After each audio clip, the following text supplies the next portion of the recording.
अस्सलाम स्टूडेंट्स, उम्मीद है आप खैरियत से होंगे।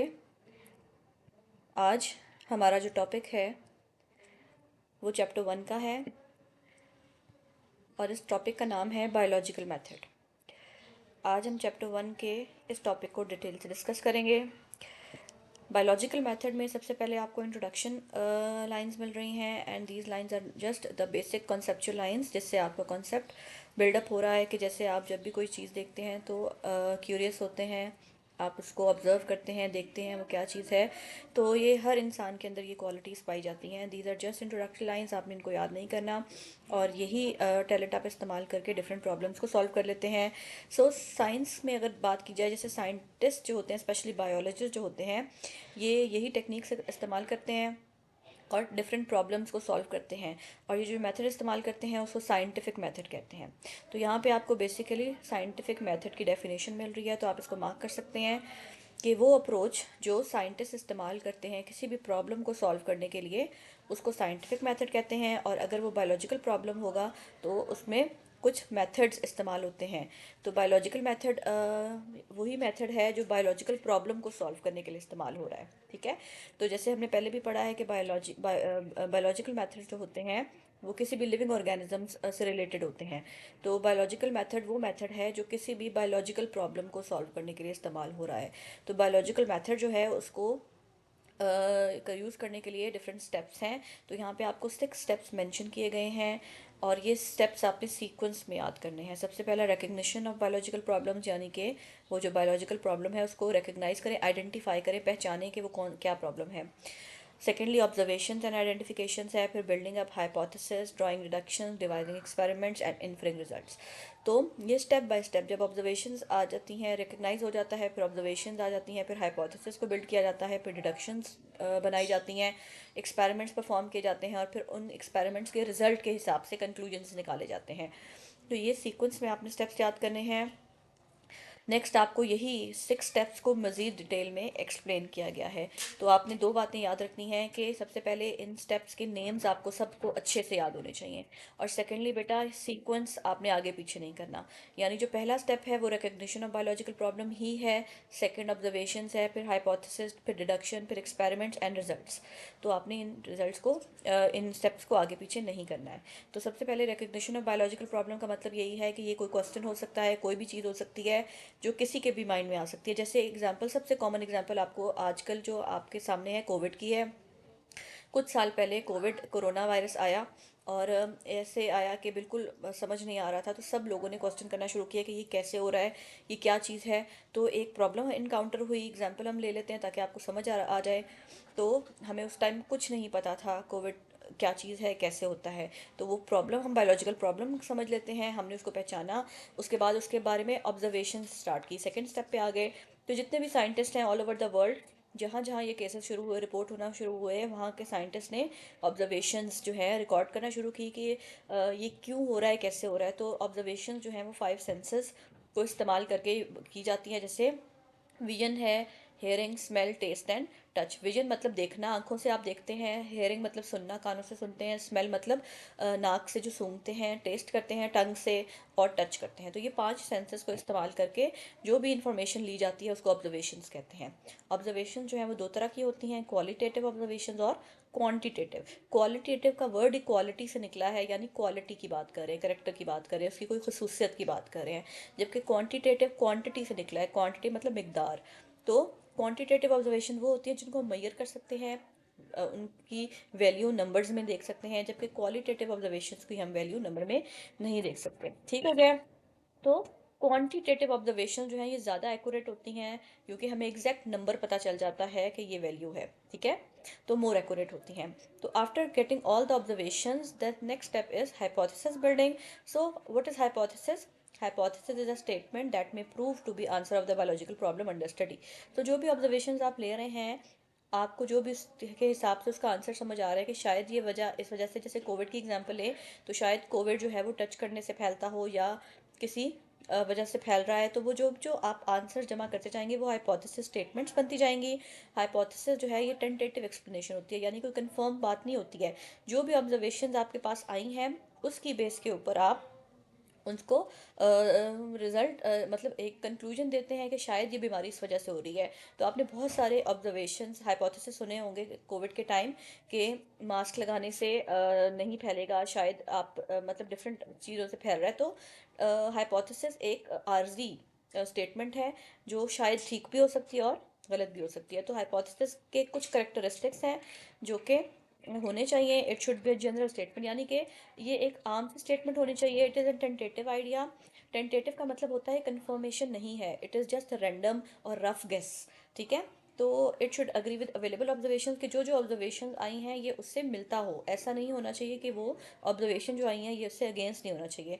It should be testable and potentially falsifiable. Testable का मतलब ये है कि हम इस पर एक्सपेरिमेंट्स परफॉर्म कर सकें, और अगर एक्सपेरिमेंट्स का रिजल्ट ठीक नहीं आता तो वो फॉल्सिफाइबल मतलब कि रिजेक्ट भी हो सकता है। क्या ज़रूरी नहीं है कि वो एक्सेप्ट ही हो। तो पॉसिबल है कि हाइपोथेसिस आपका गलत भी हो सकता है। तो ये करेक्टरिस्टिक्स आपने हाइपोथेसिस के अंदर होने चाहिए। जैसे ही हमारे पास कोई स्टेटमेंट आ जाती है हाइपोथेसिस की, तो हम नेक्स्ट स्टेप डिडक्शन ड्रॉ करते हैं। तो deduction are the logical consequences of hypothesis. Logical consequences का मतलब यह है कि अगर ये चीज़ ऐसे हो रही है तो फिर इसका रिजल्ट ऐसा होना चाहिए। तो डिडक्शन को ड्रॉ करने के लिए हम हाइपोथेसिस को ट्रू समझते हैं, यानी कि कंसिडर करते हैं कि चले हमने जो हाइपोथेसिस दिया है वो बिल्कुल ठीक है।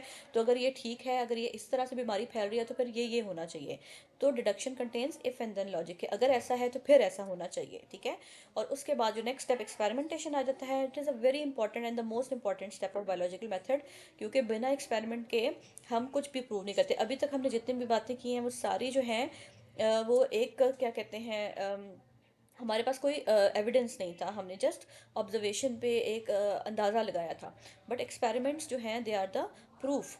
तो हम इसको जो भी हमारा हाइपोथेसिस है, डिडक्शंस आई हैं, तो अब हम उसको रिगरस टेस्टिंग करेंगे, यानी अगेन एंड अगेन टेस्टिंग करेंगे और उनके रिजल्ट्स जो हैं उनको कलेक्ट करेंगे। और अगर हाइपोथेसिस ठीक है तो एक्सपेरिमेंटेशन से हमें रिजल्ट से हमें पता चलेगा कि जो हमने हाइपोथेसिस निकाला था वो ठीक है। और इसके बाद लास्ट स्टेप है समराइजेशन ऑफ द रिजल्ट्स। तो बायोलॉजिस्ट जो हैं वो सारी इंफॉर्मेशन डाटा कलेक्ट करते हैं ग्राफ्स की फॉर्म में, टेबल्स की फॉर्म में, और फिर उससे कंक्लूजन्स निकालते हैं। और एक बात नोट करें बेटा, एक्सपेरिमेंट्स जो हैं वो तब तक करते रहेंगे जब तक हमें पॉजिटिव रिजल्ट नहीं मिल जाता, यानी कि जो हमारा हाइपोथेसिस होता है ठीक नहीं हो जाता। यानी कि अगर हमने एक्सपेरिमेंट किया, हमारा हाइपोथेसिस गलत साबित हुआ, फिर वापस चले जाएंगे हम स्टेप नंबर 3 पे, नया हाइपोथेसिस ड्रॉ करेंगे, फिर डिडक्शन, फिर एक्सपेरिमेंट्स। यानी कि स्टेप 3 to 5 रिपीट होता रहता है, कि हम तब तक एक्सपेरिमेंट्स करते जाते हैं जब तक हमारा हाइपोथेसिस करेक्ट साबित ना हो जाए। यानी कि हमारा हाइपोथेसिस एक्सपेरिमेंट अगर गलत साबित हुआ, हाइपोथेसिस गलत साबित हुआ, then we build an other hypothesis according to the results की बेस पे हम नया हाइपोथेसिस बिल्डअप करेंगे, फिर डिडक्शन ड्रॉ करेंगे, फिर एक्सपेरिमेंट्स करेंगे। फिर गलत हो गया तो दोबारा फिर रिजल्ट्स की बेस पे नया हाइपोथेसिस बिल्डअप करेंगे, फिर डिडक्शन, फिर एक्सपेरिमेंट्स। तो ये सिलसिला सर्कल चलता रहेगा अनलेस अनटिल जब तक हमारा हाइपोथेसिस करेक्ट साबित ना हो। जैसे ही हमारे एक्सपेरिमेंट से हमारे पास हाइपोथेसिस करेक्ट साबित हो गया, then we'll summarise it and then we'll discuss with the other rest of the world. जैसे कोविड की एग्जांपल ली जाए तो अब हमें काफ़ी इंफॉर्मेशन है हमारे पास कि किस किस तरह कोविड जो है वो फैलता था और किस तरह हम उससे बच सकते हैं। अब उसकी वैक्सीनेशंस भी आ गई हैं। तो एक्सपेरिमेंटेशन कर करके ये साबित हुआ कि हमारे पास ये वायरस कैसा है, उसकी हमारे पास अब सब डिटेल्स है। इसी तरह से कोई भी बीमारी जब आती है तो रिकग्निशन से लेकर समराइजेशन तक के स्टेप्स फॉलो किए जाते हैं। Every scientist perform the steps और कंक्लूजन्स ड्रॉ करते हैं, और फिर हमें बताते हैं कि ये बीमारी इस वजह से है और इससे इस तरह से बचा जा सकता है। और सारी डिटेल्स हमारे पास आ जाती है। So this is the topic of the today. अगर अब हम बात करें क्वेश्चंस की, तो हमारे पास आ जाते हैं next section A and multiple choice questions. और अब दीज आर द एमसीक्यूज। मैंने आपको पहले भी बताया था सेक्शन ए जो है वो एमसीक्यूज है। ये एमसीक्यूज आपने खुद पढ़ने हैं, खुद सॉल्व करने हैं, ताकि आपको इस टॉपिक की और अच्छे से समझ आ जाए। तो ये कुछ एमसीक्यूज मैंने बनाए हैं और ये एमसीक्यूज आपने खुद सॉल्व करने हैं, और इनके आंसर्स जो हैं आपने कमेंट सेक्शन में दे देने हैं। वैसे मैंने इनके आंसर कीज भी यहाँ पे शेयर कर दी हैं। ठीक है।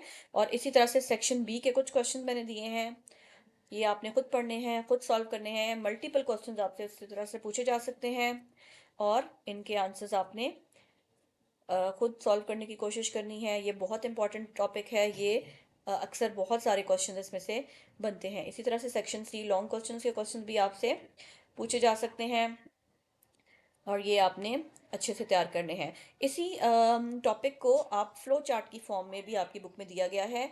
तो रिकग्निशन ऑफ बायोलॉजिकल प्रॉब्लम के बाद आप ऑब्जर्वेशंस देख रहे हैं, हाइपोथेसिस को डेवलप कर रहे हैं, फिर डिडक्शन बना रहे हैं, फिर एक्सपेरिमेंट्स कर रहे हैं। अच्छा, इसमें यहाँ पे आपके पास दो ग्रुप्स दिए हुए हैं, control group and experimental group. तो कंट्रोल ग्रुप जो है दैट इज़ द क्या कहते हैं, हमारे पास ये ग्रुप होता है जिसको हम एज अ रेफरेंस यूज़ करते हैं। और एक्सपेरिमेंटल ग्रुप जो है वो हमारे पास वो ग्रुप होता है जिसमें हम एक्सपेरिमेंट करें। इन दोनों ग्रुप्स की हम 99 चीज़ें सेम रखते हैं, ओनली वन चीज़ में डिफरेंस रखते हैं, ताकि हम उस दोनों में कंपेयर कर सकें कि एक चीज़ इसमें है और इसमें नहीं है, तो उस चीज़ के ना होने से क्या रिजल्ट्स आए हैं। ठीक है, तो एक कंट्रोल ग्रुप से हमें एज अ सैम्पल पता चल जाता है। इसी तरह से हम उसके जो भी एक्सपेरिमेंट्स के रिजल्ट्स आते हैं, तो अगर हाइपोथेसिस नॉट सपोर्टेड यानी हाइपोथेसिस हमारा ठीक नहीं है, तो हम वापस हाइपोथेसिस में चले जाते हैं, दोबारा नया हाइपोथेसिस डेवलप करते हैं और ये स्टेप चलते रहते हैं। और अगर सेकंड स्टेप में हाइपोथेसिस सपोर्टेड यानी हमारा हाइपोथेसिस जो है वो साबित हो जाता है, और फिर हम उसके रिजल्ट्स पे और मज़ीद रिसर्च करते हैं। और अगर वो रिसर्च हमारे पास ठीक आ जाए तो वो थ्योरी और प्रिंसिपल में आ जाती है। तो इस तरह के फ्लो चार्ट्स भी आपको बनाने के लिए आ सकते हैं पेपर में। ठीक है, सो आई होप सो आपको ये टॉपिक समझ आया होगा। और अगर आपको कोई और भी टॉपिक समझना है तो उसके लिए आप मुझे कमेंट सेक्शन में बता सकते हैं। काइंडली मेरे चैनल को like, comment, share and subscribe कर दें। Thanks for watching. अपना ख्याल रखें। अल्लाह हाफिज़।